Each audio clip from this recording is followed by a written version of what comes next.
Bonjour à toutes et bonjour à tous, bienvenue dans cette nouvelle vidéo. Aujourd'hui, j'ai décidé de vous parler d'un sujet qui nous tient vraiment à cœur chez Explorescence. C'est le sujet de l'écologie et de la façon dont vous allez réaliser votre événement. Quel sens vous allez mettre dans cet événement et surtout comment vous allez le réaliser pour que ce soit le plus écologique, le plus responsable, le plus citoyen possible.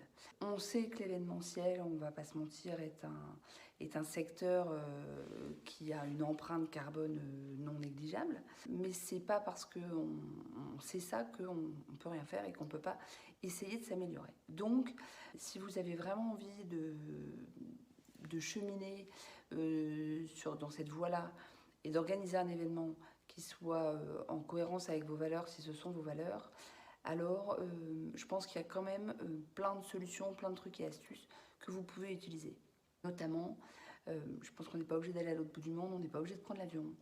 On peut covoiturer, ça se fait de plus en plus. Pour aller dans un lieu, on n'est pas non plus obligé d'aller à l'autre bout de la France. On peut avoir des endroits très sympas et très nouveaux et très dépaysants à moins de 100 km de chez soi. Ça, c'est la première chose. Donc, l'empreinte carbone liée au transport. Et dans le transport, privilégier les transports en commun. Bien évidemment, vous organisez des covoiturages, vous organisez les déplacements en amont auparavant. Autre chose aussi auquel vous pouvez penser, c'est tout ce qui est vaisselle jetable. Évitez dans les séminaires, les réunions, bien évidemment vous aurez des cafés, des pauses, etc.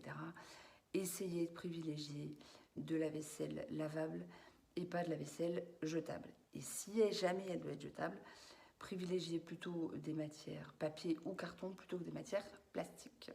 Un autre point aussi sur lequel vous pouvez jouer, et ça c'est avec vos prestataires qu'il faut vraiment en échanger et qu'il faut vraiment imposer votre volonté dès le début, c'est le choix des prestataires. Je pense notamment aux traiteurs par exemple, aux animateurs.